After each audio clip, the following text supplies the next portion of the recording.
Hello po, magandang umaga po. For today's video po is the second destination namin ng bakasyon namin ni Jusawa.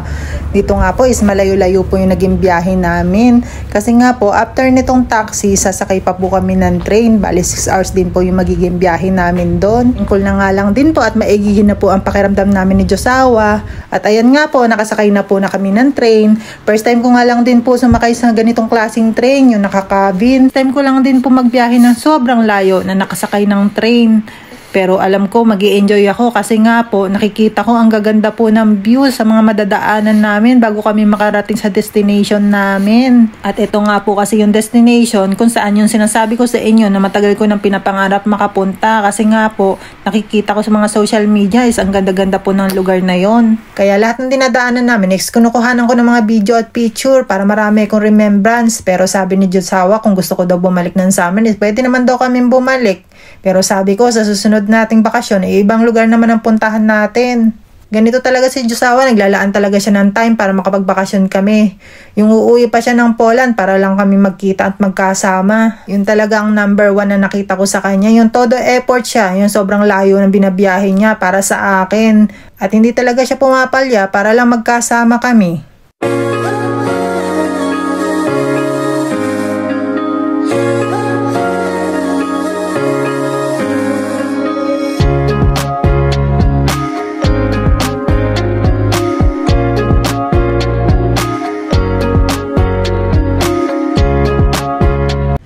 Habang palapit kami sa aming destination, talaga naman namamangha ko sa mga view na nakikita ko dito. Talaga naman ang gaganda.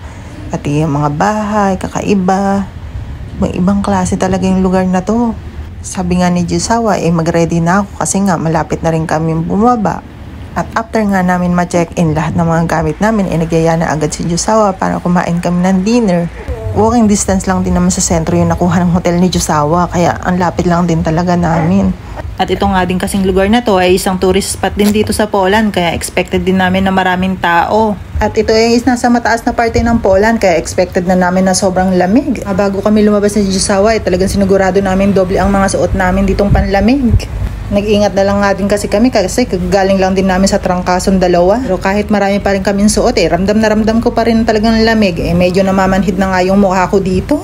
Medyo madilim na rin nga ng time na dumating kami dito, kaya ang goal lang din namin is kumain muna ng dinner at kinabukasan na lang din maggala. Pwede din naman sana kami kumain ng hotel, kaya nga lang si Jusawa gusto niya rin ng steak at ako naman gusto ko ng barbecue. Nagkikrave kami. Kaya sabi niya ako daw mamili ng restaurant kung saan kami kakain para talaga daw gusto ko yung makakain ko. Tinatanong nga din ako ni Jusawa dito kung pwede kami mag-bar para makainom lang siya ng konting beer. Pero sabi ko, wag na kasi nga mas okay na kumain na lang din kami ng dinner at bukas na lang din kami ulit lumabas kasi nga gabi na rin. Sabi nga niya mag-celebrate kami, ang killjoy naman kasi ng lola niyo. At dito nga sa part na to, may nag-show kasi nga nakita rin naman namin yung mga nanonood talagang sumasayaw. Kaya napa-stop kami dito ni Jusawa at nanood na rin. Talaga namang napakasaya.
nag-enjoy nga din naman ako dito sa show na to. At talagang nagtagal din kami ni Jusawa. At pamiyamaya may nakita siyang laruan. Kaya nag-stop na naman kami. No puść! Ale pani robi teraz więcej! Ja się chodź! Chłopaki, pani robi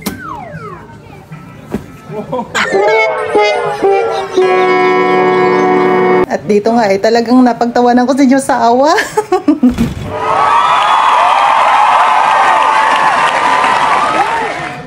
No good, no good. At habang naglalakad nga kami papuntang mga restaurant, ayan nakakita ko ng Ferris wheel. Sabi ko nga gusto kong sumakay dyan kasi mabagal lang din naman. Pero sabi ni Jusawa hindi raw safe kaya ayaw niya. At nakapili na rin ako ng restaurant na kakainan namin. Sa puntong ito talagang gutom na din talaga si Jusawa kaya yan pangiting-ngiti lang yan pero gutom na talaga yan. At sa table nga namin may malapit na Pinay may kasawang afam din pero hindi naman siya namamansin kahit nginingitian ko kaya deadman na lang. At kinabukasan nga maaga kaming umalis ni Jusawa para marating namin yung tuktok nitong lugar na to kasi nga doon maganda ang view. Kailangan nga namin sumakay ng train para makapanik kami sa taas.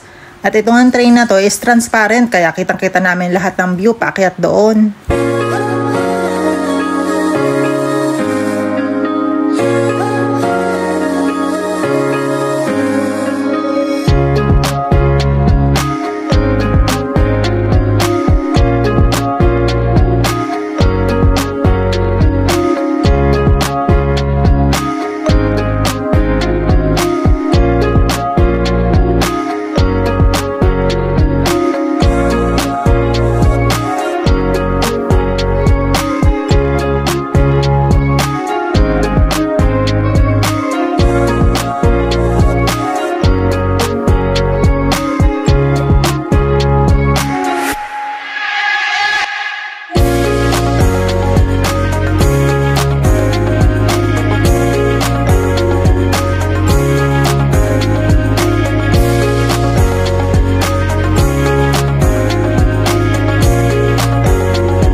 At sa wakas nga po ay nakarating na kami sa tuktok. Grabe, sobrang ganda. Na-amaze ako sa ganda. At yun nga lang talaga nangangatal ako sa lamig kahit nandami ko ng suot dito. At buti na nga lang din talaga may nagdala ako ng extra clothes ni Jusawa. At sabi ko nga sa kanya try namin mag-ski pero ayaw niya talaga kasi natatakot siya para sa akin. Hindi naman daw kasi ako marunong.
At sobrang na-enjoy ko nga tong lugar na to. At pagkatapos nga, desisyon na rin kami umuwi ni Josawa.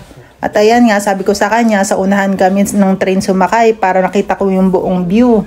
At dito nga sa train na to, habang pababa kami, feeling ko nakasakay ako sa isang rides. At ayan nga, medyo nalulula ako pag ganyang parte.